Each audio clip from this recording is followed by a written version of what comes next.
Good evening, everyone. This is Real Talk for the Christian Walk. And of course, I'm Wesley. I'm Pam. And I am Aleia. All right, what's good, guys? How is everyone this evening? Hey man, just trying to maintain, it's hard out here. Man, listen, it is really hot out here. Pam, I can't, for some reason, I can't hear Pam. Aleia, can you hear Pam? You can't hear me? I can hear it now. You can't hear me at all? Hold on, let me see something. Pam, can we hear you? Yeah, can you hear me now? Yes, I can hear you. Great. I have to know, but I'm Pam. Okay. All right, guys. So yes, as let's try this again. Yes, Aleia, it is very, very hot out here. Hot, yeah. Yeah, it is ridiculously hot. It's even hotter. It's even hotter when I go out wearing my mask, but it's necessary, guys. So I hope you're not going out wearing your mask. Yes. Please wear your mask. And even better, only go out if you have to go out. Only go out if you have to go out for the bare necessities. That's just my personal recommendation. Melinda, hello. Hey. All right, so listen, guys, we've got a very, very special episode tonight. We want you guys to like, share, subscribe, and comment. Tonight we are talking about the multicultural church. We are talking about the multicultural church. It is often said that Sunday morning is the most segregated hour. 11 o'clock on Sunday morning is the most segregated hour in America. Tonight, we're going to talk to two pastors that lead multicultural congregations. They lead congregations that do not look like them, do not have the same racial makeup as they do. And the challenge is they've had to lead their congregation not only through a pandemic, but also through a time when right now things are really racially tense with everything that's been happening with George Floyd and Breonna Taylor and the different protests and even the riots that have been happening. These pastors have had to lead their congregation through a very, very difficult time. So we're gonna have a conversation tonight about what that looks like, what it's like to lead a congregation that does not look like you, that may think differently than you do, that may see life differently than you do, that may have different political beliefs than you. We're going to talk about the challenges of all of those different things with these gentlemen tonight. These are gifted pastors. They're leaders in their community. They love God. They love people. They love all people. These are men of God that believe that God created all of us to be equal in God's eyesight. So we want to encourage you to like, share, subscribe, comment, whatever questions you may have for these men of God. We want you to leave them We want you to leave them in the comments. We want to have a real, relevant, and honest conversation tonight. So, is everyone ready to bring our guest on? I'm ready. Yes. All right. So let us introduce our first guest. Our first guest is a native of Jacksonville, Florida. Since 2009, he has been under the Episcopal appointment in the South Georgia Conference of the United Methodist Church. He is currently studying at the Emory Candler School of Theology. He started out in the Middle Georgia area as the pastor of the Grace Corner Church. If I'm not mistaken, it was originally known as the Bloomfield United Methodist Church, and did a great work there. And then in 2019, God saw fit to use him to make history, to become the first ever Black pastor of the Riverside United Methodist Church. He's been in that position since 2019.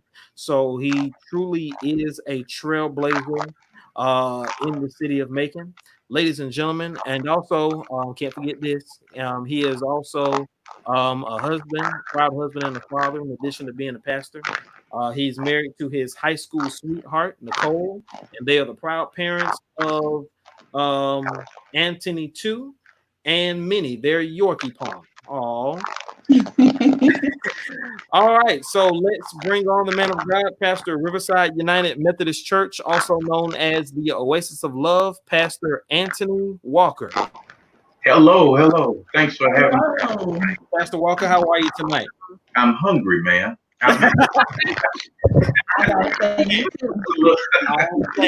It's getting mighty close to dinner time. Yes, sir. All right, so let's bring on our second guest. Our second guest is the founder and senior pastor of the Real Life Church in Macon, Georgia.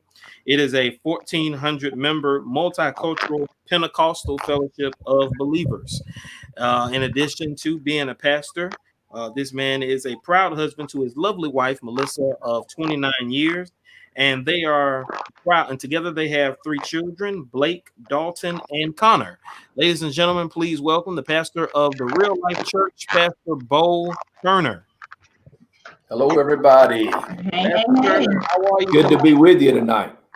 Good to have you. Good to have you. Thank you so much, Pastor Walker and Pastor Turner, for accepting our invitation to be with us tonight. We look forward to having honest and relevant dialogue with both of you. So again, thank you so much for accepting our invitation to be with us tonight.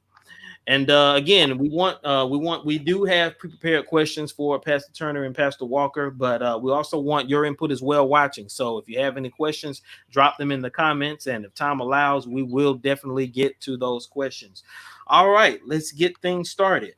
All right, so the first question will be for Pastor Walker. Pastor Walker, you're going to kick off the conversation tonight. All right, so we want you to describe the process of you becoming the pastor of Riverside United Methodist Church. As we mentioned in the introduction, you are the first person of color that Riverside United Methodist Church has had you were given that appointment in 2019. For those of you that understand how the United Methodist Church works, most in other autonomous denominations, the church itself chooses their pastor. However, in the United Methodist Church, you are appointed. So Pastor Walker was appointed to this church in 2019. So if you would, Pastor Walker, very briefly, describe that process of you being selected to be the next pastor there, and describe your initial feeling realizing that you would be a Black man pastoring a predominantly white congregation. Wes, I preface my thoughts about this entire conversation, at least this facet of the conversation, by saying that Riverside is my dream job. I've been saying this for well over a year now, that the Riverside United Methodist Church and my opportunity to be their pastor, it is very much my dream job. I saw myself in this position. I didn't know where, I didn't know it was going to be in Macon, but I was aware that this was the type of work, that this was the church that I was supposed to serve. So I've been under the appointment of the bishop, who had this bright idea to drop me off at Riverside. Riverside's been in decline for roughly 15 years.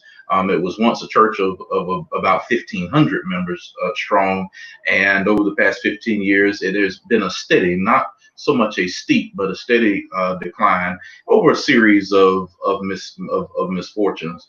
And so for my Bishop Lawson Bryan, one of the reasons for my appointment was very clear to him. It was that Riverside did not look like its neighborhood. It is on the north side. pretty much at the corner of Pierce and Riverside Drive. And its neighborhood is in a state of transition and has been for some years. However, my goal was never, and it is not, to make Riverside a Black church. I don't want it to be a Black church, a white church. Our mission is to become the most diverse faith community in Middle Georgia. What were my initial thoughts about going there?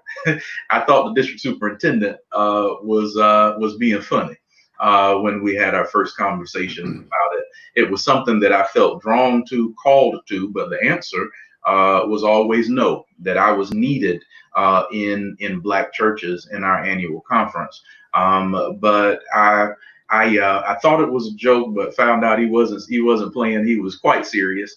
And from the very first time that I met the members of the Riverside Church, and I had an opportunity to preach there just prior to being appointed, they were some of the kindest people that I'd ever met. So I'm appreciative about being there for the opportunity, and looking forward to what we can do together as pastor to people. Awesome stuff. Awesome stuff. All right. The next question is going to be for Pastor Turner. So, Pastor Turner, can you just talk about your vision when you planted Real Life? Were you very intentional about it being a multicultural church, or was that something that just kind of happened by chance or by coincidence, or did you actually intend for it to be very diverse? Well, first of all, Aleia, I'm just grateful for the opportunity to be with you guys tonight. And but when we're talking about the vision of Real Life Church, I actually didn't plant the church. We are actually officially a part of the Church of God denomination of Cleveland, Tennessee. So in 2007, I was appointed by the state administrative bishop to be the pastor of Real Life. It was pastored by a friend of mine who had been here many years, and of course, at his recommendation, the overseer, I met with the overseer and that kind of thing, and with the local elders here at the church, and came on in 2007. But as far as the second part of that question, I did come on immediately with the intention of this church being a church for all cultures, for it to be a multicultural church, because that's always kind of been my ministry. Now, Real Life had a few members from other cultures when I came, but it was not near what it is now. And it was because my ministry philosophy has always just kind of followed what Jesus said: "Whosoever will, let them come." And so that's who I'm about. And so we adopted the vision statement not long after I came, that Real Life exists to inspire all people to have a real life, and experience a real life in Christ. And so that's just who we are. We are. There's one word to describe it, I guess. It's whosoever. Just let them come. Let them come. I love it. I always thought you actually planted that church, but I did. Well, and and I can understand why you would think that. To be honest with you, the church has, in the last 13 years that I've pastored it basically, I might as well have birthed it, because there was a great transition, right, as you can imagine, being the church that it was, to having this pastor that that was all of a sudden, he's all about every culture and embraces other cultures, or I try to, as a follower of Christ, embrace other cultures as much as I embrace my own. It's just, and to be honest with you, it's just who I am. And so you can imagine the challenges that I had at first, and you can imagine the transition that would take place. We have taken in a majority of the membership of our church has been taken in the past 13 years. So there are people who are here that were here originally, wonderful people, awesome, members of this church, but we've added quite a few new people, and it has become. And when I say multicultural, I'm not just talking about Caucasian and African Americans, but we have several Hispanic families. Our children's pastor is Asian. Her mother is full-blooded Chinese, which is Pastor Brent, the media pastor. It's his wife. So, that's just the kind of church we are. Right. It's just who we are. Yeah. Love it. Awesome. Just one quick question, Pastor Turner. What's the name of the church, Real Life Church, when you got here, or did that become that name under your administration and leadership? They had really just in recent, I don't know exactly when, but right before I took over as pastor, it had been changed to Real Life. It was World Vision, which is the place where the Church of God in Christ has their jurisdictional headquarters now. Right. That's where the church was, and it was World Vision then when it was located there. It changed when they moved to this location. Yeah. Gotcha. All right, good deal. So I guess I'm up next. All right. So my question is for Pastor Walker. Yes, ma'am. Have you experienced any racial issues since being pastor of Riverside United Methodist Church?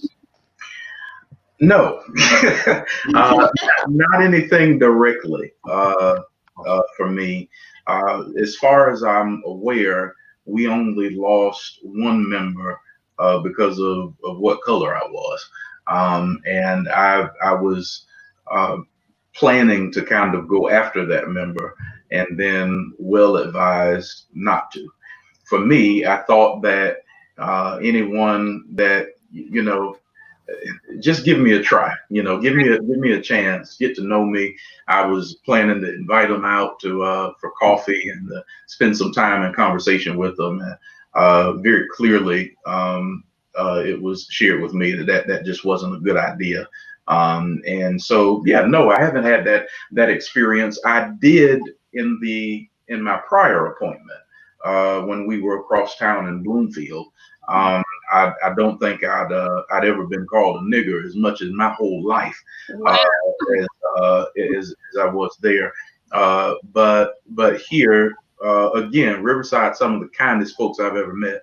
That's why I call them the Oasis of Love, and they've adopted that, and we're trying to rebrand ourselves in the city as that. So anyone is definitely welcome at the Riverside Church, and they'll love on you all day. It's a good thing. Well, yes, I have been there a couple of times, not for service, but my son did Cub Scouts there. Yeah, one of the largest in the city. Mm-hmm. And we come every year for the nativity scene. Good deal. Good deal. I've been for the nativity scene. It is hands down the best nativity scene you will see in the city of Macon. Hands down. I've heard about it. They are known for it, and Riverside loves to do it. They enjoy it. It's honestly probably the highlight of our year. Yes. I love it. Hopefully and prayerfully this virus will come to a stop, or at least we'll see enough of a decline for you guys to do that again this Christmas. Wes, I wasn't going to mention that. Don't jinx us, man. I'm trying to. Okay. Hey, man, I'm trying to put some positive stuff in the atmosphere. Yeah. But all right. So Pastor Bo, let's direct the attention back to you with this question. Now, this is a very difficult question to ask, but with everything that's been going on, as we said in the introduction of this, things have been really tense racially within the last couple of months in this country. We've seen a lot of protests. We've seen some rioting. We've seen some looting in response to what's been happening, the series of events of things that have been happening with Ahmaud Arbery, with George Floyd, Breonna Taylor. We've seen a lot of different pastors of all different ethnicities come out and speak out against this, against the injustice that we've been seeing in our country as of late. But let me ask you directly, as a white pastor that pastors a good number of Black people, do you feel, as a white pastor who has a lot of Black people in their congregation, do you feel you have a responsibility to speak out on issues that directly affect the Black community, or more so the Black congregants that you have? And the answer to that question is absolutely. And the reason being is because there is a difference in me saying that I have African American people who attend my church than me saying that I pastor African American people. I hope you understand what I'm saying there. Yeah. I think there's a big difference. And the difference is the word that you used in this question about responsibility. If I truly pastor African American people, that means that I truly care about what they care about. I care about what they care about. I care about what they love. I care about what hurts them. I care about them. I am their shepherd. Just as I'm the shepherd of Caucasian people, and I worry about what they worry about, and I care about what they care about. If I am truly the pastor during this season, and I'll be honest with you, I had a particular Sunday that I had to get up and just talk to our congregation about where I stand, and not just to put, of course, immediately on my social media outlet when when I saw what had happened, especially, with in every situation, and I saw the recording of what took place there with George Floyd, and I had to say these words. Automatically, this is what came to me, and I don't put everything out on social media, and my social media outlet of choice is Twitter, and I automatically just had to go on there and say, what happened to this man that Jesus loves and cares for? What happened to him? What I put was it was senseless, and it cannot happen. It cannot happen in America where we live. It should not be happening. But it wasn't just enough for me to do that. I had a moment in the pulpit that I just had to say, listen, I want you guys to know, I want everyone in this church to know my feelings and where I stand. I am totally, and I'm going to let it be known, and I will do whatever I have to do.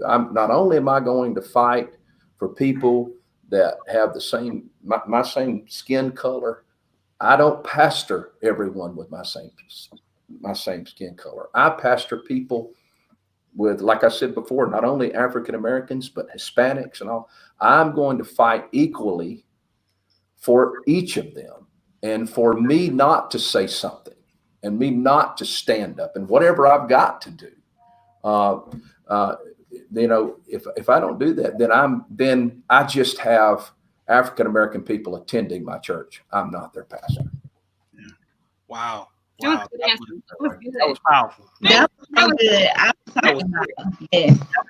That was good. That is so good to hear you to hear you say that, and at a time where so many of our Caucasian brothers and sisters are afraid. They support us behind closed doors. But it is so good to hear you say that you were able to actually take that stand in front of your congregation and openly to say that you stand against injustice, and that's just so awesome. Can I say this real quickly? Just real quickly, and I don't want to take up a lot of time, but yes, sir. Yes, sir. One thing I did that was just me. After a lot of these things took place, I strategically went and I, we have a large congregation, and you want to be able to go and embrace everybody all at one time, but I strategically went to some very some African American leaders in our church. And I wanted to do a one-on-one with them. And my thing was, and Pastor Walker, I think you'll feel my heart on this. I just walked up, looked them in the eye and said, I want you to answer a question for me. And I want you to answer it. I want you to be real about it. I want you to give me the truth. Do you know I love you? Do you know I love you? And look at me and tell me, just like I would with my child, do you know I love you? And I had to hear, and I had to look in their eyes and to see, to make sure that they know that I love them. And when it gets to the point where they couldn't answer that, and thankfully they said, Pastor, you didn't have to say anything. You didn't have to. We've known all along how you feel about us. But that means something to me. I need to know that as a pastor. I didn't just start preaching. I'm called to do what I do. I was, my dad was a pastor all my life, and I heard all my life, you're going to be a preacher like your daddy. You're going to be a preacher like your daddy. And Pastor Walker, I ran from it. I mean, I really did run from it. I told my dad, I said, Dad, I'll sing for you in the church. I'll be the best member you got, but I'm going to go make some money, and I'm going to avoid all these issues with you. You know what I mean? I'm going to avoid this stuff.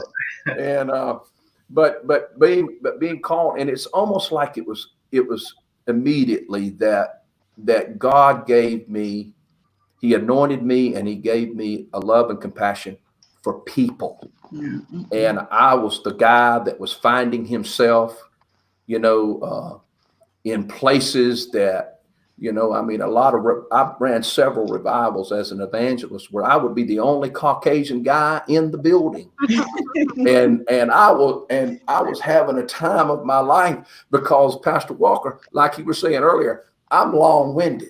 You know what I mean? And I could get away with being long-winded in the right churches. And then I'd have to go to these other places, and I thought, I want to go back over there. You know what I mean? But anyway, that's good. I'm taking up too much time. What I love, we're going to move on after I say this, but what I love about your statement, Pastor Turner, is that statement that you made when you talked about how you walked up to you were intentional about walking to your African American members, your Black members, and the ones that didn't look like you, to the members, to your pastors on your staff, and you directly asked them, "Do you know I love you?" That right there is the difference between a preacher and a pastor. There are a lot of preachers who call themselves pastors, but a real pastor becomes one with their sheep. A real shepherd becomes one with their sheep, and that what you described was a beautiful demonstration of a shepherd being one with his sheep. And Pastor Turner, we thank you so much for your heart and your leadership during this season. Well, thank you for the opportunity to share my heart. Thank you. Yes. All right. So the next question is going to be actually for both of you guys.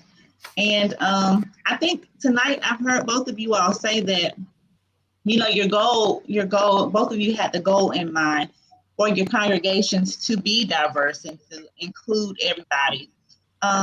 So with that being said, you know, we always want to talk about the style of worship and, you know, this and that. Do you think every church should have that goal to be inclusive to every race and to be multicultural and embrace that? Or do you think it's okay for people to focus on a particular audience or whatever, so to speak, when they are actually, you know, when they're thinking about how they want their congregation to look? Do you think that's okay to kind of, you know, like, hey, we're just going to have this kind of music and these kind of people, or we're just kind of going to, you know, try to target the Black people? And, you know, do you think that's okay? Do you think everybody should be inclusive?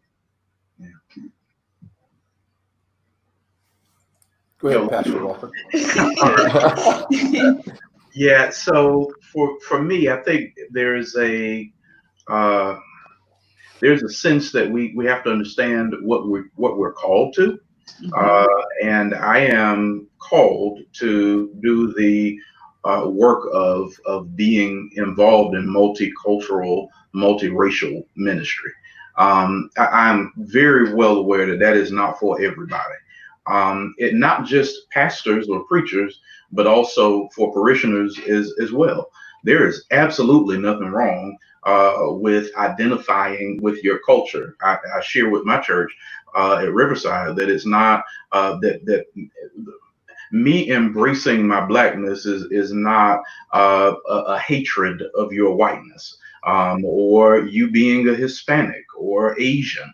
It is a matter of loving who you are and then accepting others where they are as well. When I get to the point of where I feel like I need just some things that identify more with my culture and worship, my favorite place to visit here in the city is the St. Paul Church, the AME Church with Kevin Moore. He is a preaching machine, a smart preacher, well versed, but he goes hard in the paint at it, man. And I when I need somewhere to go and holler back at the preacher and sing a song that I didn't need the hymn book to sing, that's kind of my home away from home. I love my church, love our pulpit, and there's no place better to preach than at the Riverside Church. But when I need some, to hear Hammond B3, I go to St. Paul and sneak in the back, you know, and hang out there with them. There is nothing wrong with embracing your culture. I think we make a lot of significant and costly mistakes when we try to force everyone into this mold of right.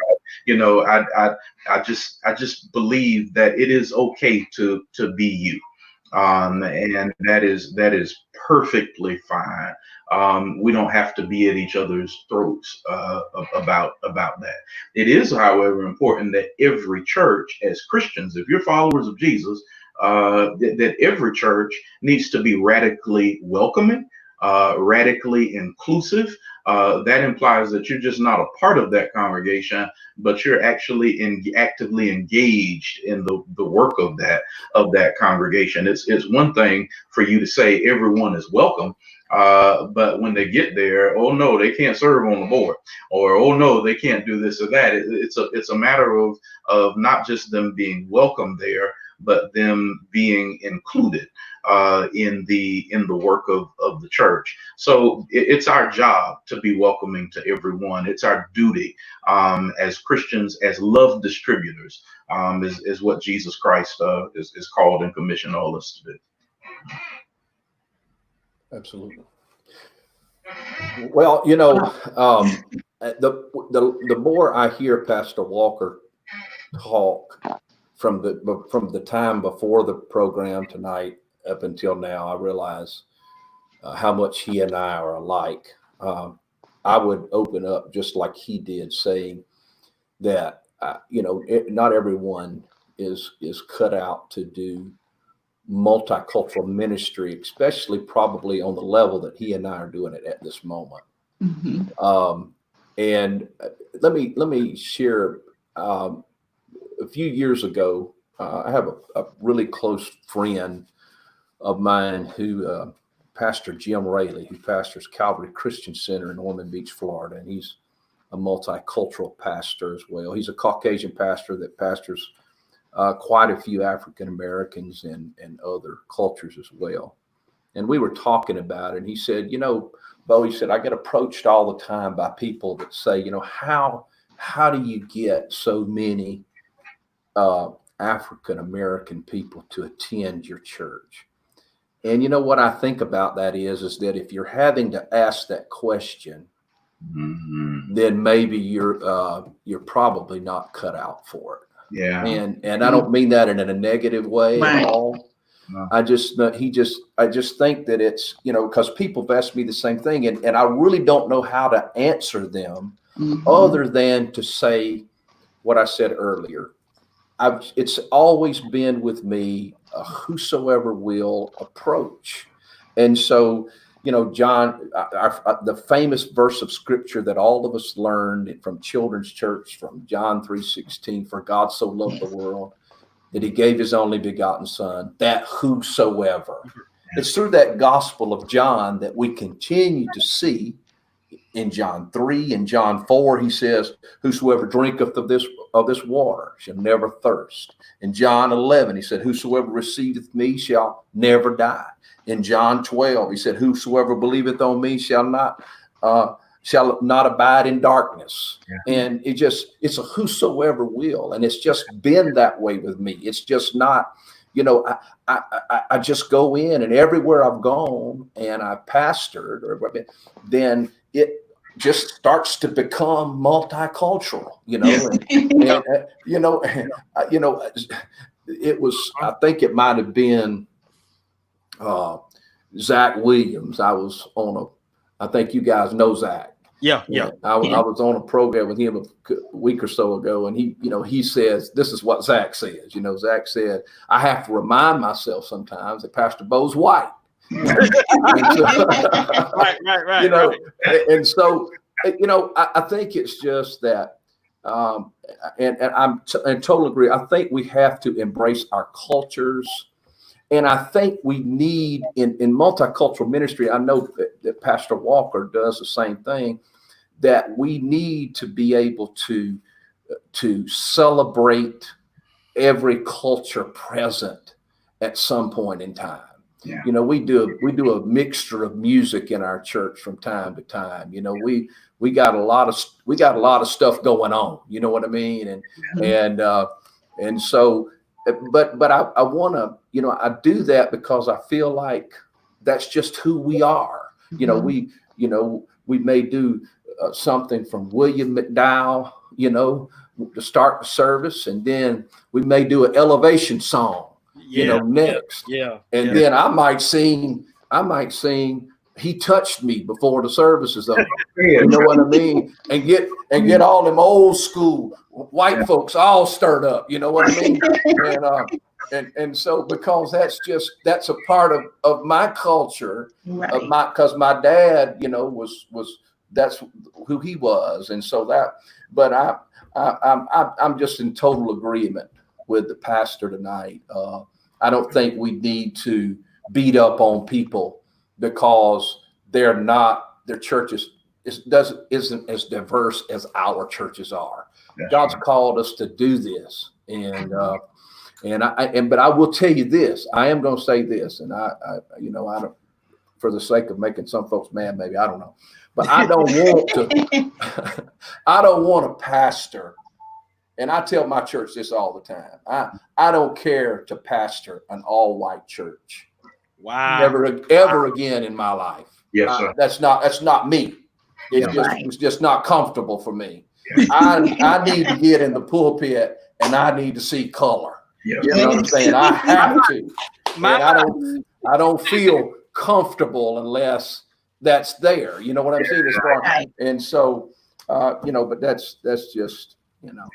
It does my heart good as a black man, Pastor Bo, to hear a white man say they see color and they love to see it. That does my heart all the good, because I'm going to tell you one of my and I might get in trouble with some of my white friends when I say this, but one thing that irritates me He's is good at that. they don't see color. No. God made my color. Absolutely.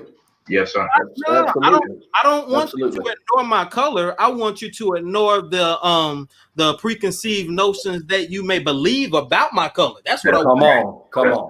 No. I want you. God made me a beautiful black man. I want you to see it. Yeah, that's it. Come on. There's absolutely nothing wrong with that. With God yet made you, Pastor Bo, a beautiful white man, and I see it. Yeah.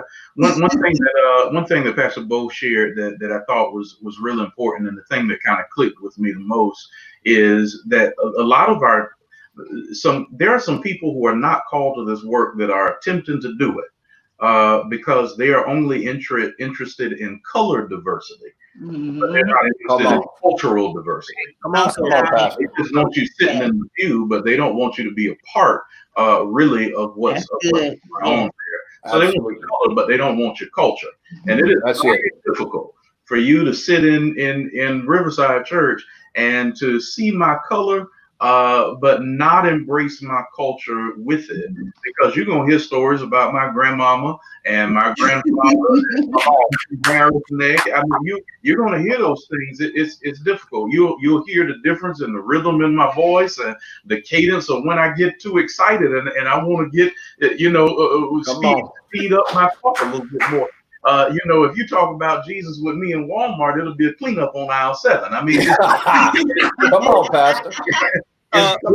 Who I am, so let's not ignore our culture for the sake of having color diversity. Sometimes I think that is a lot more harm than it is good. So I appreciate that, Pastor Turner, for mixing up.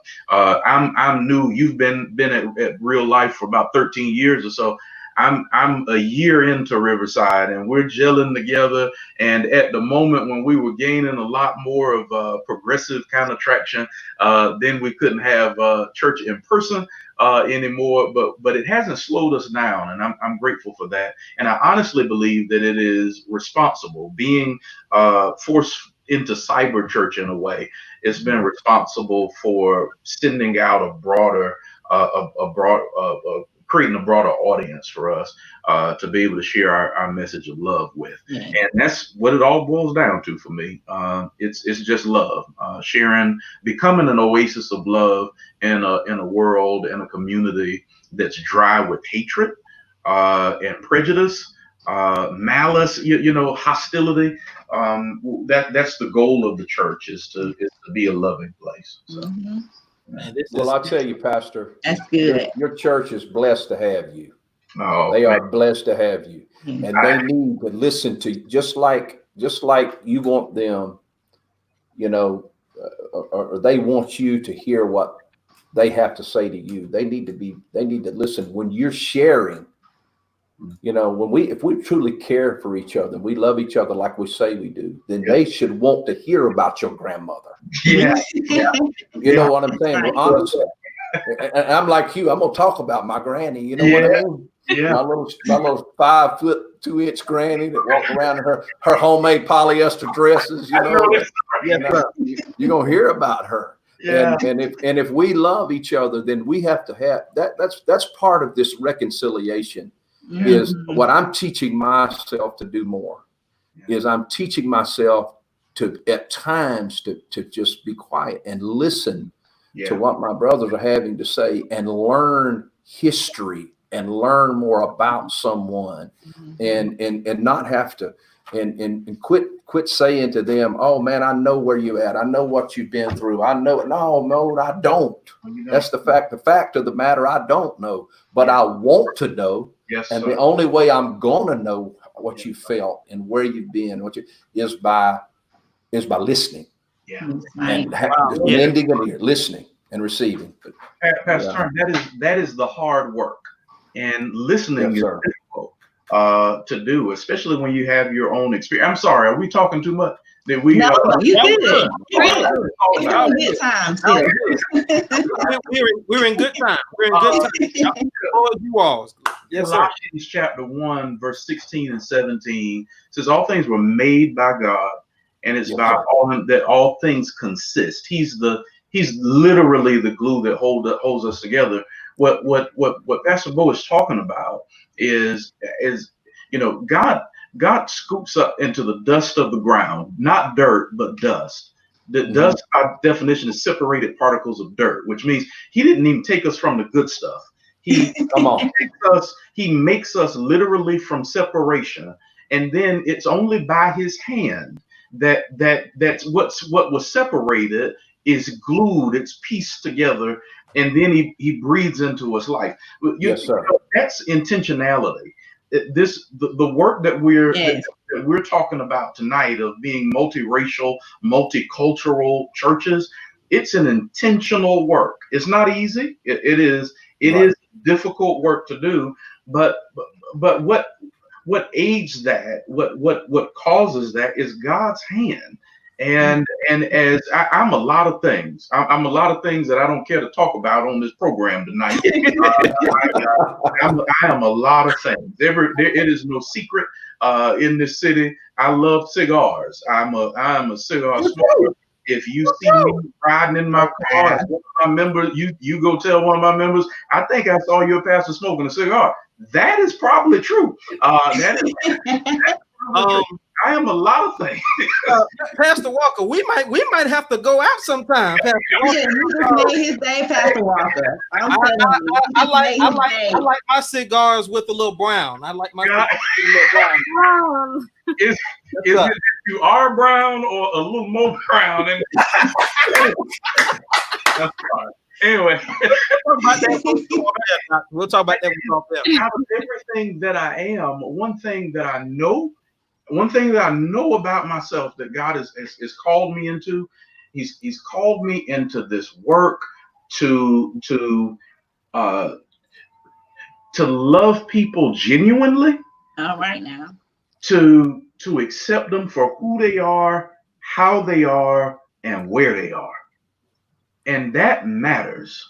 It matters because people are just that they're people, right. And they're not problems.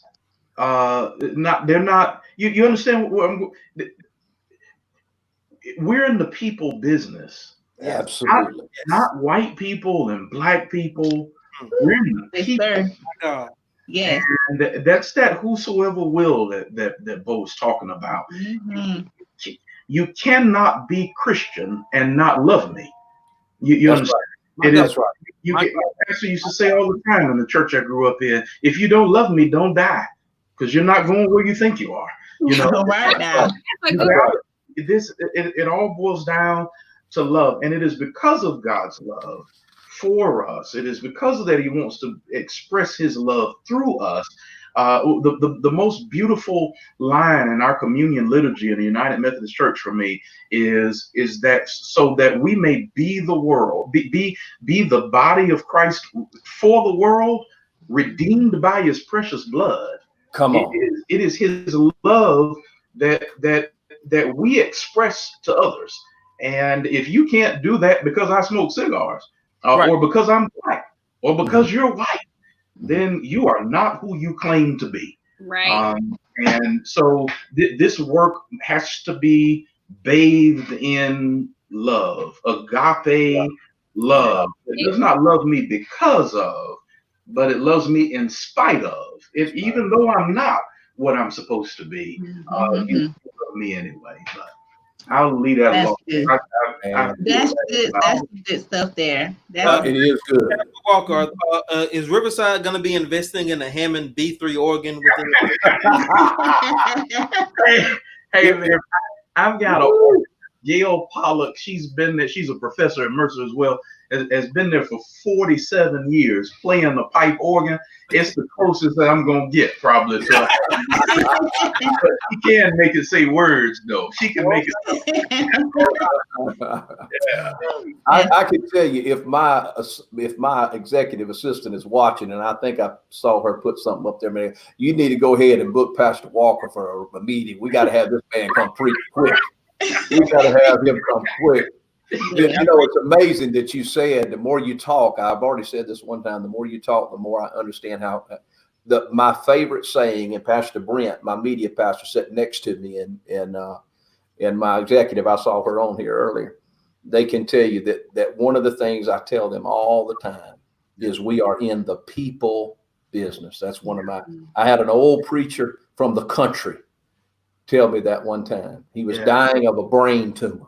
And it was so bad that he would get in the car and drive off and not realize he had left the door open to the car. And I was preaching a revival for him, and they had to rush him from South Georgia to Macon to the hospital in the midst of the revival. But before he left, he handed his wife a couple of $100 bills, and he said, "You buy groceries and stock the kitchen, and you because Evangelist Turner's going to stay here in the parsonage, and they're going to continue that revival, because this ain't about me right now. It's about the souls that are being saved." Yes, and he would tell me, he'd say, "We in the people business, Brother Turner. We in the people business."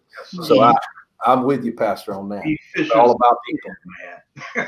That's good. People. That's good. Sometimes pastors seem like they forget that, and that's just so good, you know, to hear you guys say that. That's good. Yeah. This has blessed me immensely. This has blessed me immensely. Have y'all been blessed by this conversation so far? We're not done just yet. If this has been blessing y'all, I want to take a quick break to invite you all to share this conversation. Do not be a reporter. Do not keep this conversation to yourself. If you're enjoying this conversation, please share. They may not be able to get all of it now, but they can go back and listen to this conversation. This has blessed my life. I have got my whole life together this evening. This has blessed my life. You know, I truly believe that when we selected these two pastors to be on here, this was divinely selected. God divinely brought these two men of God together to bless our community tonight. This has been absolutely this is good. And for those of you that are watching, we've got a couple of questions. We've got one more question to ask these men before we go to the questions in the comments. But I think I've seen two questions in the comments. If y'all got some questions that y'all want Pastor Walker and Pastor Turner to address, we have enough time. We're in good time tonight. We're in good time tonight before Greenleaf comes on at 9 o'clock. And we're in good time. So if you got a question for Pastor Walker or Pastor Turner, I've seen a couple of questions, but if we got some questions for them, put them in the comments. We got enough time to get to them. So I want to ask this last pre-prepared question for Pastor Turner and Pastor Walker. Before I ask that, I want to tell a story leading into it. I have a very good disclaimer.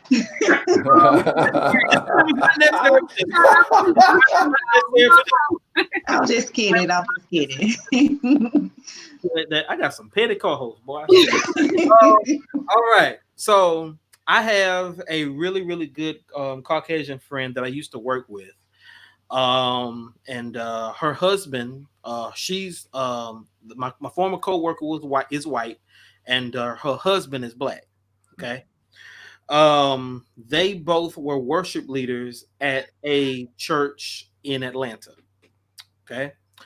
This particular church planted a church in Australia, right? They planted a church in Australia, and they were sent to Australia to be worship pastors over there in Australia at that church plant in Australia. Both have an immense amount of spiritual gifts. She and her husband have an immense amount of spiritual gifts. They're gifted creatively, they're gifted artistically, and they're both gifted administratively. So when they were trying to use their gifts administratively, they later learned that the diversity in the congregation was not matched in the administration. They pretty much said that, well, they didn't directly say it, but for the most part, everyone that was working in the administrative side of it, all of them were Asian. So that gave them the message that all we just want y'all to do is sing.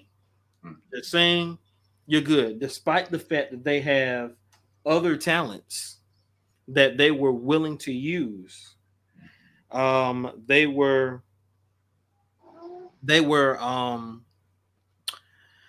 pretty much shunned. And then, long story short, they moved on and they found another church in Australia where they're being used, and they're happy. So I said all that. I told that story to ask this question to both pastors. Do you think the diversity of a multicultural church should be matched in the makeup of the church's administration? Yeah. So, and I can only talk for the Riverside Church. It's important for us to be intentional in our leadership selection. One of the things that I appreciate about Riverside is, as the Grace Corner Church, where I was formerly pastoring, merged with in Riverside, it was them who made it clear that they wanted members of Grace Corner, which is a predominantly African American church, to be in leadership at Riverside. That was important because they didn't just want them to be a part of the church as a commodity to be controlled, but they wanted them to have ownership in the congregation as well. So it's not just for me about being on the board or being in the praise team or choir or what have you, or any place else. People want to be a part of a congregation where there are people that look like them. And I think sometimes we miss that in our selection of leaders, and as we hire praise team leaders and worship leaders, things of that nature. We have to be very intentional about it. Riverside lost our office manager of over 40 years, retired about 6 months ago. I'm not really sure. I think that our leaders in selecting our new office manager were a bit more intentional than I was, because I take that back. It wasn't that I had to, but I felt like I needed to be very careful when it came down to my first hire. That was my first hire, was an office manager, and we were receiving candidates who were of other nationalities and not white. And I was very concerned about what would it look like for the first Black pastor to make his first hire somebody of color. And it seems really petty and minor, or minute, but it was a big deal for me. It stressed me out because the best candidate that we had was a Black woman. And so I had a conversation with some of my leaders about it, and they all kind of looked at me and said, "Well, is she good?" That's all I wanted to know, So yes, it should be a sense of intentionality in it, and absolutely there should be representation of the various colors, various cultures in your decision-making body. That they should be represented in your leadership. So, yeah. Okay. Love it. I think the key word Pastor Walker used again is intentional, and that's what we try to do at Real Life. As taking on a church that had existed. Real Life was organized in the 1960s. And it was East Macon Church of God. It then became Shirlington Avenue Church of God. And then I remember Sherland Avenue Church of God now. Okay. Yes, sir. And then it became World Vision, and then it ended up being Real Life. So, you know, in the evolution as it is in becoming what it is today, then we had to, like Pastor Walker said, at some point in time, I had to start making decisions and being intentional in making sure that there's representation of the different cultures, you know, not just in the seats, but in places of leadership and that kind of thing. That's still, and that's still a work in progress. We're still doing more of that. And I have, you know, and I think that that's also where I think and I believe Pastor Walker would agree with me. I think if our hearts are truly where they need to be, and we're all about equality, then then I believe after a while, as time goes on, that this thing really kind of begins to take care of itself, because in every situation there's going to be, and I've had this recently, you know, I had to make over the last, or it was actually a few years ago, I made a staff decision, and my choices were, one of my choices was actually a Caucasian longtime friend of mine. You know what I mean? And he was multi-talented. He had appeared on several programs, and the man had sang on Showtime at the Apollo. You know what I mean? And if he watches this, a great guy. And I traveled with his uncle. I knew his dad very well. I knew his other uncles, the family, the close family. And then the other choice was a young African-American man. But when I got to looking at what was needed for the time, I had to make this tough decision, and I made the hire for the young African-American man, and then had to, you know, explain why, you know, but I say that, but he understood perfectly. He did, and he do. But it was just, what I'm saying is there's going to be times when the fact of the matter is you may have an African American, or you may have a Caucasian here, and the fact is the one that's more qualified is the African American, or at another time it may be, you know, opposite of that. But I think if my heart is equality, then I give everybody the same opportunity. That's right. But at the same time, I will say, I got to go back to what the pastor said. As a pastor, and, you know, and my wife and I have had this conversation just recently. You know, as a pastor of a multicultural church, what would it look like to the African American members of my church if there was no representation in our leadership, and everybody? You know, I'm not saying that we got it all. I'm not saying everything's all equal as far as the numbers are concerned. But I can tell you that my staff, here's one thing too I need to say, that if I make the choice to hire the Caucasian staff member, the first thing he's going to understand is that you're becoming a staff member of a multicultural church. Wow. You're going to be a representative of me. Yes, and if you're going to be a representative of me, you're going to love the African American, my black members, the sheep. You're going to love them like I love them. And if you can't, then you need to get your stuff and get on down the road. Because the biggest disagreement we going to have is one moment, one time, 1 minute, I come around the corner and I catch you saying something you ain't supposed to say, and you're involved, and you're going to talk one way here, And then another way here is when you're going to get your stuff and go to the house. Because, we just, and they're going to know that. They know that. Pastor Brent's been with me. He's a spiritual son. He's been with me for 20-something years. He'll tell you, if you want to stir the pastor up, this is one subject. You can get him stirred up. I can get folks straight real quick. Most of the time, I'm just like this. I'm calm, cool, and collected. Everything's good. You just get your job done. I'm good.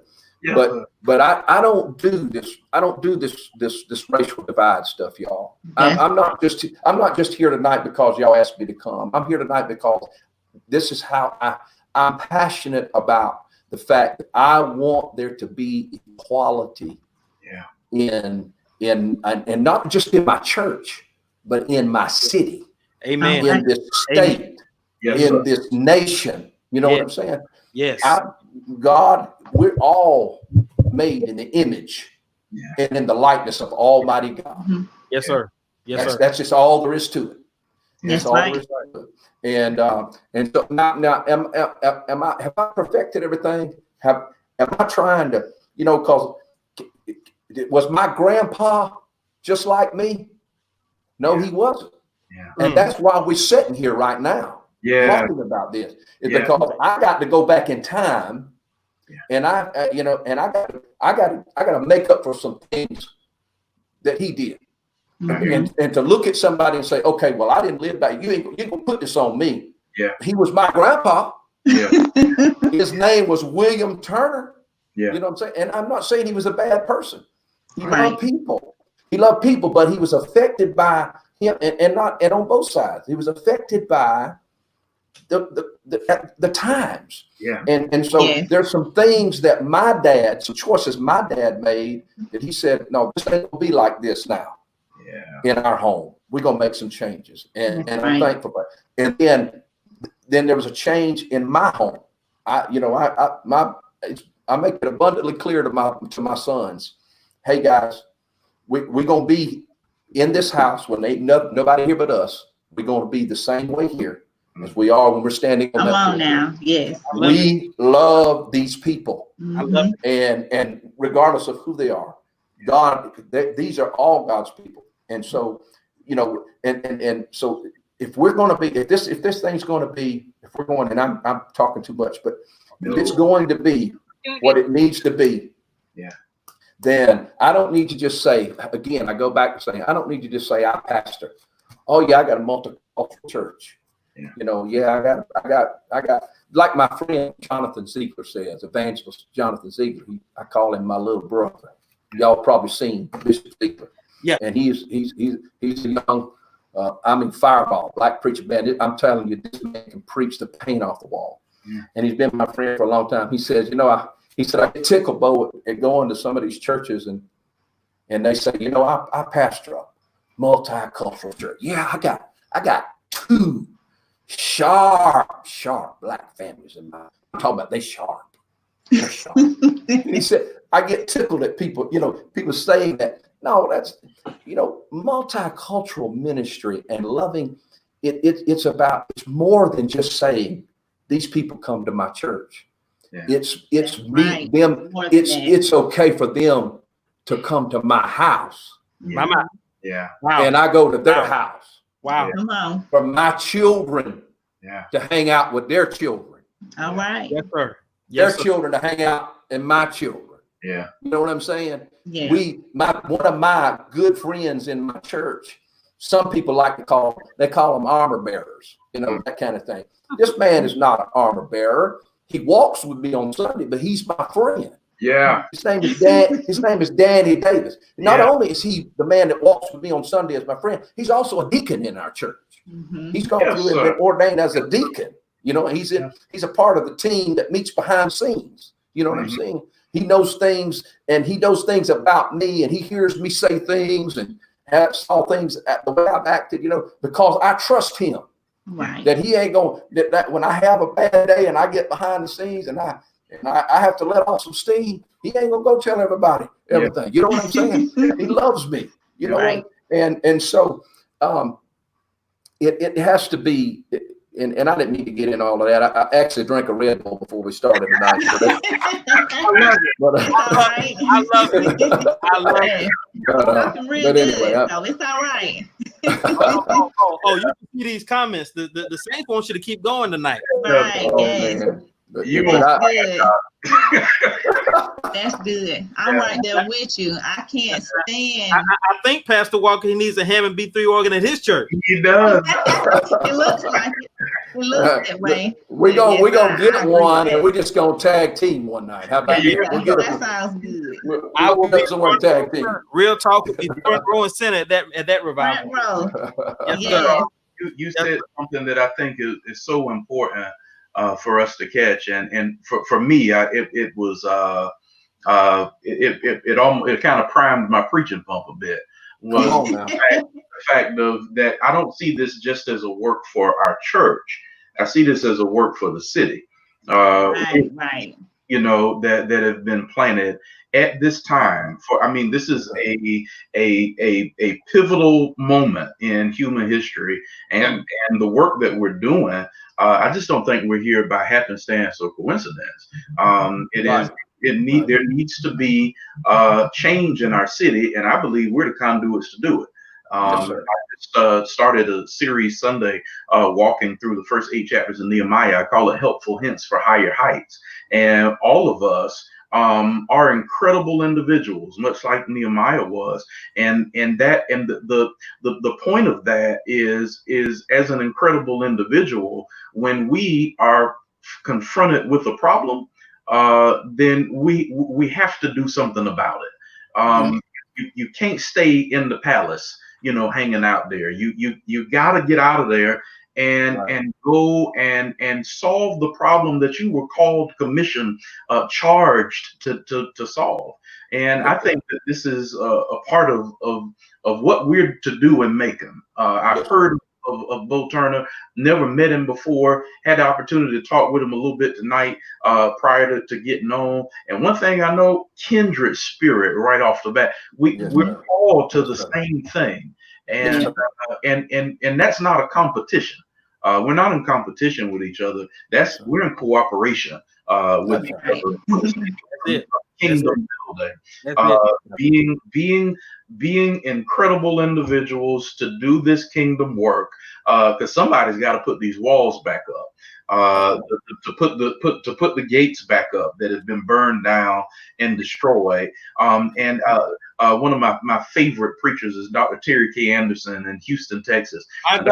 Suggests that destroyed walls and burned gates, they represent morals, standards, rules that have been destroyed.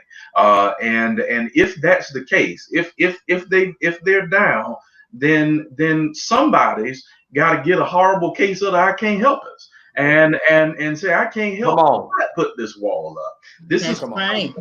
This is what and it's not going to be easy, but we got to hang in there with it and motivating and rallying our people to be committed to this work, because that's what it means to be a real disciple of Jesus Christ. That's right. And, I've figured out that everybody talking about heaven just ain't going there. You're not a member of a church. You're not going because you subscribe to Walker or to Turner or to Riverside or to Real Life. That's right. You're going because you got the love of Christ at work in your living in your heart and at work in your life. And if we are who we claim, if we're going, then we have to lay our hand to the plow and then don't turn back. And my bad, because Pastor Turner got me feeling pretty good right now. Come on. I say take a text, man. Take a text and go out. I'm ready for it. We can have church on a Tuesday night. Yes, sir. Going up on Tuesday, dog. I'm with you. Going up on a Tuesday. All right, Pam, you had a question? Oh, y'all were talking so good. I'm glad I ain't had to hardly say nothing tonight.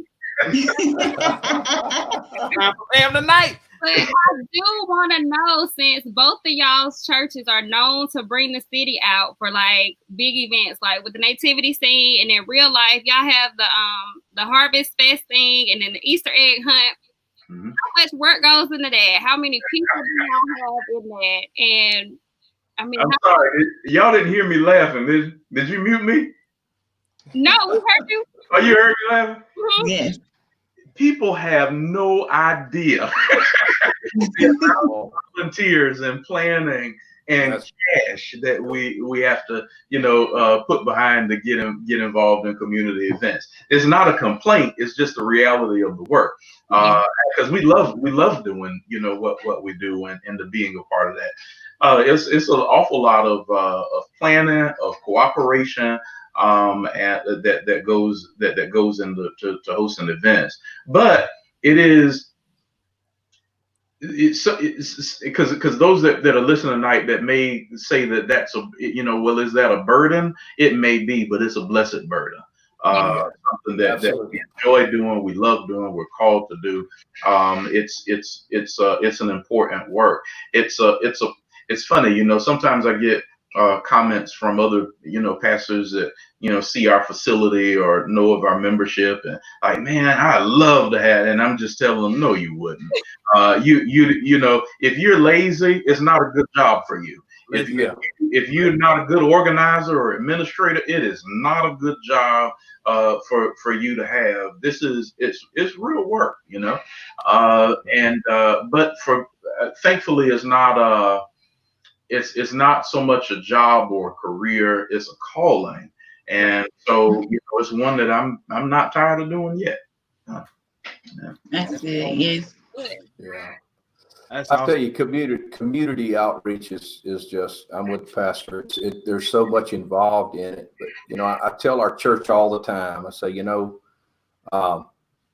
we're here to give something to the community, not to get something from the community. I'm not against all the, I was raised in the church where we did the fundraisers. We sold the donuts, we sold the chicken dinners, we did all that kind of stuff. Man, listen. But I think it comes to the point where we can't always be on the corner trying to sell the community something. We need to be, and I tell them, I said, you know what, if it would be a sad day if something happened to real life and we were gone next week and we weren't here and nobody missed us. Yes, sir. Right.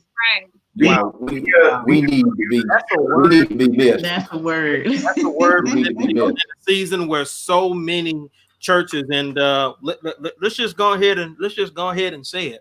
Where in a season where so many pastors, so you have a lot of white pastors that have black members because they're able to market to black members in a season where they have so many products to sell to people in general. It's just good to hear pastors that want to give to the community and not always trying to use themselves and or their church as a product to sell to the community. Yeah, our goal is to be a community church, not just a church in the community. I didn't want church. I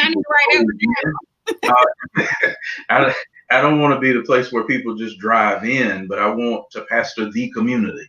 And so that the work, when you've been blessed with a lot, you need to give a lot. You know what I mean? And I think Pastor Bo and I both agree on that. We have to do something about it. I'm sorry, Wesley. Here we go.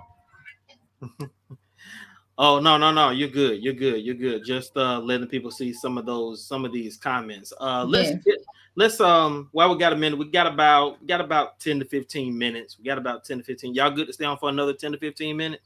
Yeah. All right. Good deal. We got a couple of questions. Want to get to this one. Kimberly Amanda asks, what advice would you give someone who is going through problems in the workplace due to race? Now, that's a good question. That's good, Kimberly. Am I starting? Anybody? Don't matter. Go ahead. Yeah. So been there. Definitely been there, time or two or three. I've been, mostly on the receiving end of that. I recall once in anger, kind of lashing out back on someone because of a race issue, and wasn't the right thing to do at all. I don't. If for those of you that don't know me, I don't mind admitting my faults and telling you where I'm wrong. And that was definitely one of those times. The best advice that I can give is be ye angry, but sin not. And not. Yeah. There's nothing wrong with your anger, your frustration, because of those things that you may experience at work. The next thing that I would say about that is keep your armor on.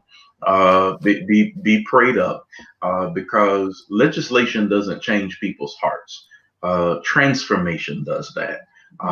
We look to kind of do a lot of voting on things. That doesn't change people.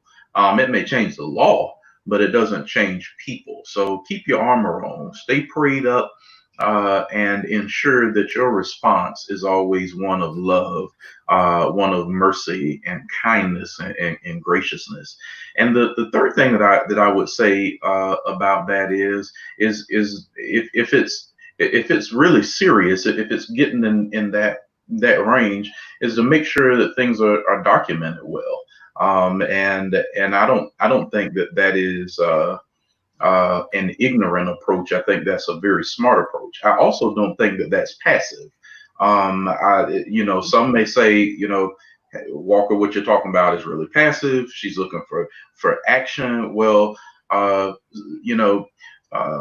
Klan doesn't wear hoods anymore. They wear suits, and they sit on benches as judges and things of that nature. Be smart in your approach, and make sure that things are well documented.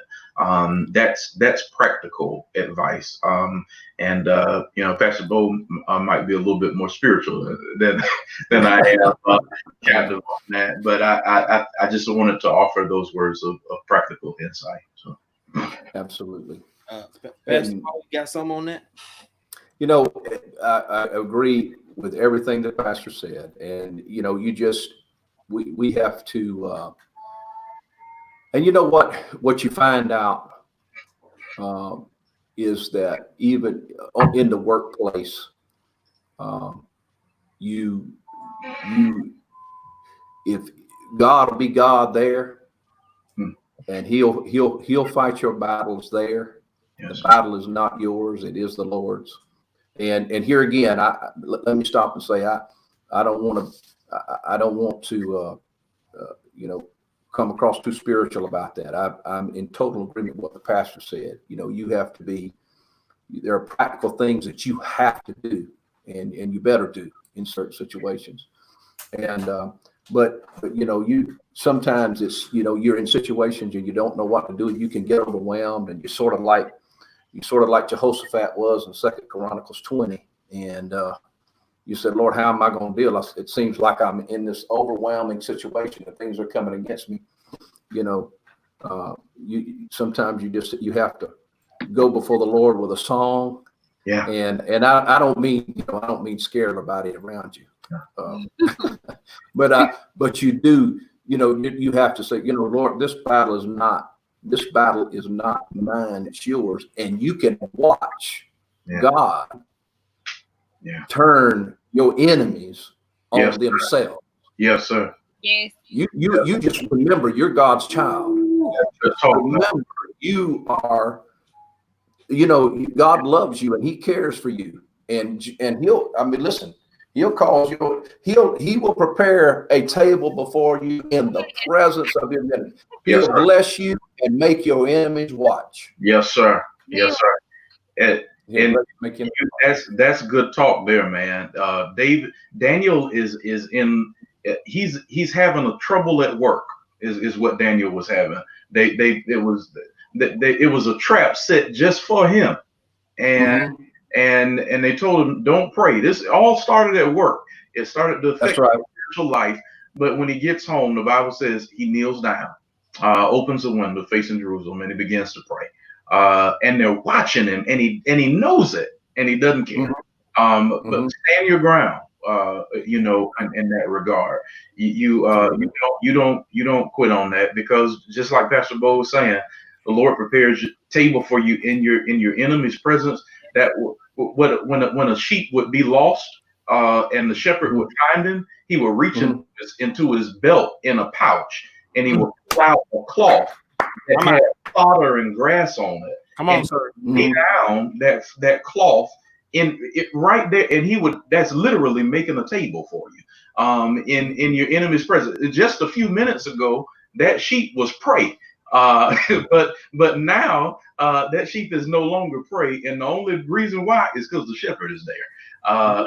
So stay close to him, and I believe that even at work, Pastor Bo said it best. God is God even there, and I believe in transformation, and that God can do what you cannot. That's right. That's powerful. That's powerful. Got another one. We got a question from Melinda Coley. What are some of the biggest issues you are facing at this day with pandemic and racism going on? Pastor Bo, you know, that one on. Oh, glory. But of course, some of the biggest issues that we're facing is one thing as far as in the order here with pandemic. We're used to doing church a certain way, and we've done it like this for so long that it's just tough to, cause I can tell by talking with Pastor Walker, I'm a people person. I love to be around people. I love to be with my congregation. I mean, I ain't gonna tell you, I'm not gonna lie to you. I love the energy of preaching to a full house. Yeah. And they are with you. Yes, and you can look in there. I love to be able to look at their faces and see that they're receiving the words that are being planted. Yeah. And so during this time, what's been tough for me is that we have not been able to gather just like we did before. Now we've transitioned into some in-person gathering now, but we're still doing a lot online. We're still doing, right now I'm doing 9, 10, and 11. I'm doing 9 social distanced. We took out half of our seating is gone so that we could distance everything and put families with families and that kind of thing for the people who feel comfortable coming in. But I told the staff, I said, during this season, y'all just need to get ready. Sunday is going to be a work day. We're going to work. And I said, some people are comfortable coming to in-person and sitting, and we're going to make sure people are safe and we're doing the things we need to do. But some people are not comfortable coming in, but they still want to come to the campus. Yeah. So we have a parking lot service at 10. I can dig it. So we put up we got an outside stage, and we transition from the stage inside to the stage outside. And we do at 10 o'clock. They drive up in their cars. They never leave their cars. We minister to them, and then at 11 we go back in for another in-person service. Mm-hmm. For those but I'm careful to tell everybody we got it set up to where you can worship at the level of your comfort and where you feel safe. That's important. If you don't feel safe coming inside, we've got something for you. Yeah. If you have your immune system is compromised, you're elderly, you have pre-existing conditions, those kind of things, and you don't need to get out, we make sure we acknowledge every week live, our Facebook Live congregation. You're just as much a part of this as anybody, whether they're in here on the parking lot or whatever. We do that. So I think that's some of the issues we have there, and and then of course with the race issue, I do have, it is multicultural. I do find myself sometimes in situations where I got somebody that feels this way and somebody that feels this way, and I, you got to say, hey, you know what I mean, and you got to pray for the Lord to give you wisdom of how to bring people together, because not everybody has had the same opportunities to be educated on some of these things. You know what I'm saying? The Lord is helping me to have patience with some of my Caucasian brothers that have not had the experience that I have had. But, you know, I'm going to be patient with you, but I want to see some results at the same time. We ain't gonna hang out for long. You know what I mean? You know what I mean? You ain't gonna. I'm not gonna sit here and keep going over and over and over and over the same things with you. But and sometimes I tell them, you're slow, but you are worth waiting on. You know what I mean? And so you know, that's been kind of some of it for me there as well. But Pastor Walker. The more you talk, the more I like you. It's just wow. It's real. I feel like the same way. Love it. I feel the same way. I feel the same way. I won't kind of rehash it, you know, because some of his experiences are very much some of mine. Probably the biggest difference I would think between the two of us, because of our context, our church context, is that I pastor predominantly a Caucasian congregation that is traditional and primarily senior. At its base, it is a senior congregation. So dealing with the pandemic has caused us to take great caution. We have not met since the second Sunday in March. And so it's been a while, trying to figure out a way to layer our communication to and with our congregation has not been the easiest thing to do. I don't think I figured it out yet. How to get the word out to everyone. Some of our members don't have computers, not because they can't, they just don't do them. It's not their thing. Some don't email or text, or they're not on Facebook, or don't know how to access YouTube, or don't care to access YouTube in a way. So finding a way to layer our communication has been really important. We are still not meeting in person right now. Some of that is because of the age of our congregation and the rise of COVID numbers. So we just want to be careful. I don't intend, and there are people who aren't happy, kind of with that decision, and that's fine. I understand. I do understand it, because I would much rather. My job was so much easier before all of this started. I work harder and longer days now than I did before the pandemic. So it has definitely been tedious, but I will say that I don't view it as an opposition. It's been very much an opportunity. That has poised and positioned us in a certain way to be able to move online and the kind of force changes that needed to be made anyway. So right now we have worship at 9, at 9, 9:45, 10:30, and 11. And all of those are different platforms. One of those, 9, is a modern worship experience. My preaching assistant, David Compier, primarily leads that service. 9:45 with John Merrill, our discipleship teacher. 10:30 is our heritage service that I lead. Much more of a traditional feel, trying to make abnormal as normal as possible in that service. And then at 11, our children's church is on. So yeah, it's forced us to do things a little differently.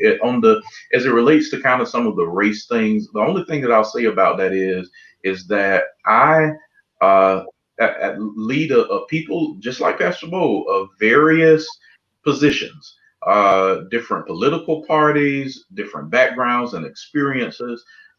So definitely speak truth to power, but be wise, in how you do it.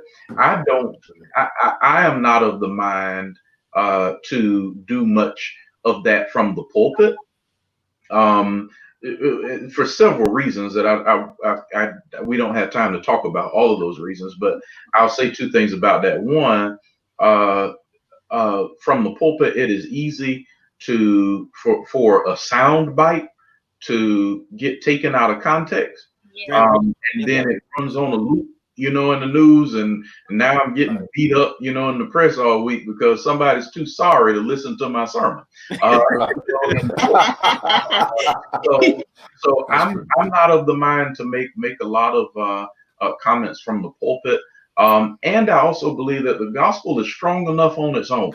It doesn't need me to prop it up. And the last thing I'll say about it is that I choose to do more writing. A part of that is because of my congregation. So I do a lot more writing to our church, because one is it's difficult to take my well-planned and thought out, and written, words out of context, in that way. And I just think that you get an opportunity to meditate on that a little more and munch on it, So I write every week to our congregation and share that across multiple platforms. So that's awesome. That's good. Listen, we wish we had all the time in the world to talk to you guys all night. It has been so good. This has been good. Listen, Melinda says we need to do a part 2 with these pastors. Y'all let us know in the comments. And then somebody else is making that motion. Y'all let us know in the comments. Let us know in the comments. Oh, somebody said I second that. All right. If we can get at least 10 people to comment that we need to bring these people back, we can do to bring these 2 men of God back. Y'all were so real and open, and I really appreciate your transparency and everything. It was awesome. This was good. And if I can say from the media side of things really quick before we close this conversation out, Pastor Brent and I, we've had conversations at length about whether or not our churches should open up, how we're opening up, what we're doing. I think we have worked harder. When Pastor Walker, you said you've been working hard since this pandemic. Brent and I we don't talk every day, but we talk fairly often. We'll bounce ideas off of each other, and we have talked at great length the challenges that this pandemic has brought us. It's caused us, as him as a media pastor, myself as a media director, it's stretched our creativity. It has stretched us to come up with out of the box ideas on how we can do ministry, and hopefully it's brought awareness to just how hard people work behind the scenes to make ministry happen. Yeah. And I'll throw this piece in. I'll throw this piece in context to our conversation that we're having tonight. I shared this with Pastor Bo and Pastor Turn before we went on. I met Pastor Brent through, I believe it was some media group on Facebook, around 2016, 2017, somewhere around in there. I've been doing media ministry total for about 6 years now. And when I first started, I had absolutely, positively no clue what I was doing. None at all. I posted a clip on my Facebook page of the first video announcement I posted up. The first video announcements I did, I had an iPhone and I recorded it in the absolute worst place you could record it. I recorded it in a gym. Nobody was mic'd up, and of course in a gym you have a really bad echo. The only reason I wanted to post it in the gym was because the gym because if you look in the background, our logo was in the back. I wanted our kind of like how Pastor Bo's real life logo was there. We had a logo right there, and I wanted that logo in the shot. And that's the only reason. That's the only reason. I was like, it's got this big logo there. I'm gonna do this video, and I'm gonna do it. And you go back on my Facebook page. I mean, it was horrible, and I thought I was really doing it. I had did all these little cute transitions and everything. And looking back, I'm like, oh my God, what were you thinking? Yeah. So I met Pastor Bo in 2016, and either he or I can't remember who reached out to who first, but we realized we were in the same area, and we got to talking, we bonded or whatever, and he invited me over to Real Life to kind of see their setup. He showed me what I was doing dead wrong. He was very gracious about it, but he was like, so instead of doing it this way, you might want to try this. He's the reason I know Photoshop. He just basically sat me down and taught me the do's and don'ts, about media ministry, and I was able to take the bare bones of what he taught me and then build me from there. I would not be where I am right now if it weren't for him. But the lesson is, what if I wasn't able to receive him because he doesn't look like me? What if he wasn't willing to turn me to the side and show me the 15 plus years experience he had because I didn't look like him? Yes. Come on. I'm not saying he didn't see my color. I can confirm I definitely saw his. But but what if he was not willing to help me simply because of I didn't look like him? What if I wasn't willing to receive? What if I wasn't willing to receive from him because he may look different than me? He may believe, he may have a different ideology on life than me. So the beautiful thing about that is, don't always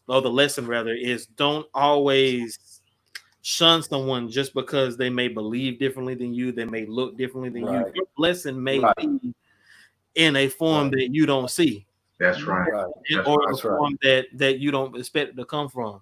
Yeah. I will tell anybody, I would not be where I am in media ministry right now if it weren't for Brent Cheney. And I will tell anybody that. That's awesome. I thank God for him I thank God for him daily.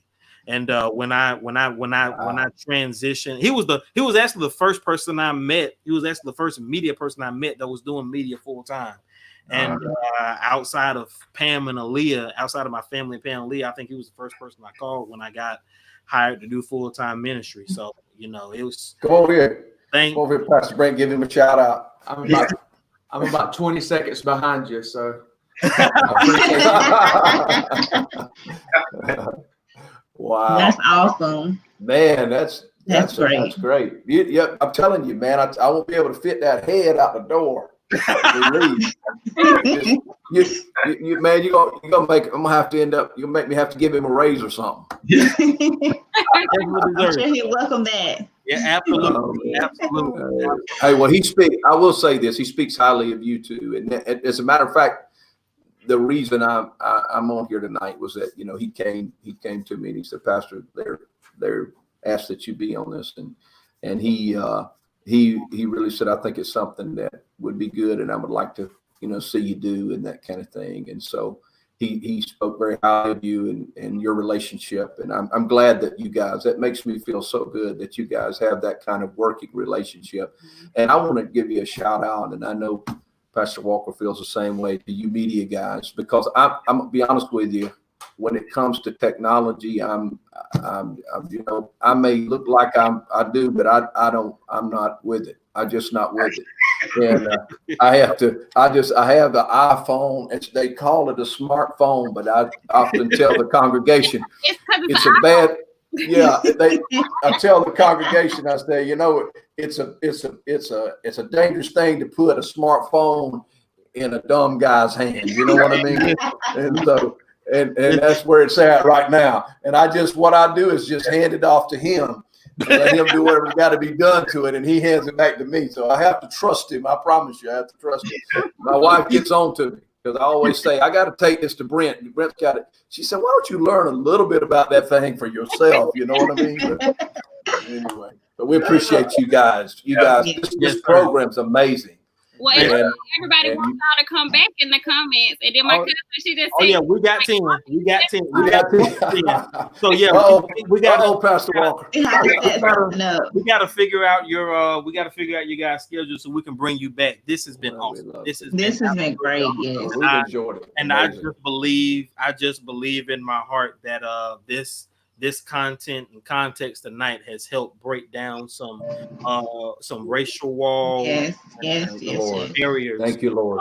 That may have been that this has blessed me immensely. I had no idea when myself, Pam, and Aleia, and were planning this that this would come about. So this was definitely a move of God tonight. Thank you, Lord. Amazing move of God tonight. Thank God. Thank God that you guys were available, and yeah, we got to do this again. We have all right. Love to. Thank you all. Y'all are great. I'm looking forward to having more conversations with you all, not just to be a part of the program, but to support it and hopefully get the word out some more about it and get to know you all better. I'm a fan of absolutely love that. Yes. Absolutely. So thank you. Yeah. So in the comments, if you guys want us to do more programs like this, let us know what topics you would like for us to talk on, what guests you want us to bring on. Obviously, we're gonna have these two gentlemen back. Any other topics and or guests that you want us to talk about, let's do it. This is what it's all about. Real talk for the Christian walk. This is what we had in mind when we started this 2 years ago. This is what it's all about right here. Just want to say a real quick prayer, and then I'm going to log off and get ready to watch Greenleaf. All right. Thank you for these two men of God that have emptied themselves out tonight. Yes, God. Thank you, Lord, that your sanctuary is not limited to a building. We thank you, Lord, for everyone that chimed in on this Real Talk for the Christian walk tonight. We thank you for everyone that watched. We thank you for the host as well as our special guests, and we ask that their lives be blessed 10, 100-fold. We ask that you would bless them as they lead through these trying times. We ask that you would bless their families, bless their children, God, and we ask that you would increase their territory so that these men may even be able to spread the gospel to an even wider audience than they ever have dreamed of. We thank you for their hearts. We thank you for their vision. We thank you for their leadership. Guide and protect them. With our prayer in Jesus' name, amen. Amen. Amen. I have a good night. Bless you guys. Bye, everybody. Bless you, Pastor. Thanks, man. We'll be in touch, brother. Absolutely. Looking forward to getting together. Yes, sir. I'm ready. Bye, guys.